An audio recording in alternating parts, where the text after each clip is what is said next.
Today I want to talk about this little film called The Bourne Legacy. I saw this recently, going into it expecting, well, I guess not really much of anything because I kind of heard mixed reviews about it. But, you know, I said that maybe for it to impress, but maybe it to be just kind of a subpar. And, well, yeah. Now, I really wanted to like this movie. I really did. I mean, I didn't really expect to, but I really wanted to like it because I've liked the past Bourne movies.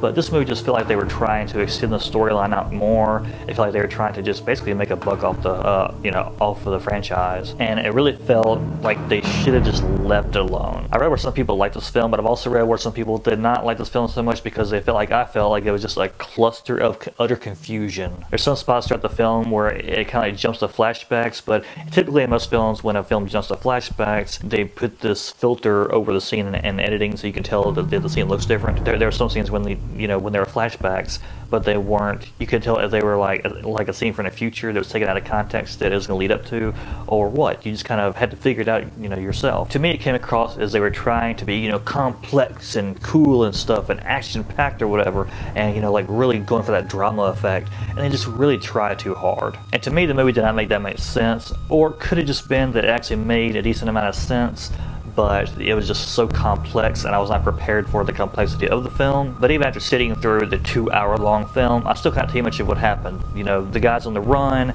they're trying to catch him, they're trying to hide information, and that's about it. Probably my favorite part of the film was the fact that it had Rachel Weisz in it, which I wasn't completely sure when I was sitting there, because I was like, it kind of looks like her, but it kind of doesn't. And then I found out later on after I got home that it was Rachel Weisz. Me and my friend Clay, Seldor1982 on YouTube, he and I were having a debate. He's like, is that Rachel Weisz? And he's like, no, I don't think that's Rachel Weisz. Couldn't find out when I got home that it actually was her, which, I was like, I thought it was. You have your typical points in this film that, they had, they come up with some good tricks and all that. I'm not saying this movie just like completely sucks. There was some good action there. There was some, impressive, chase scenes and fight scenes and stuff like that that were pretty cool to watch. I just would not recommend going to a theater to see this kind of movie. I would recommend maybe getting it from Redbox one night if you're not really expecting something to just blow your mind, but just, expecting to kind of keep occupied but not really fully understand the movie, perhaps.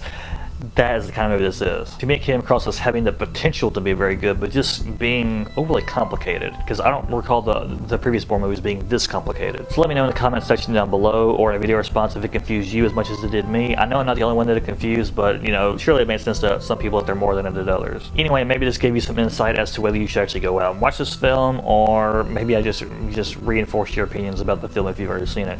Anyway, my Twitter and Facebook are below. Thanks for watching, and I will see you next time.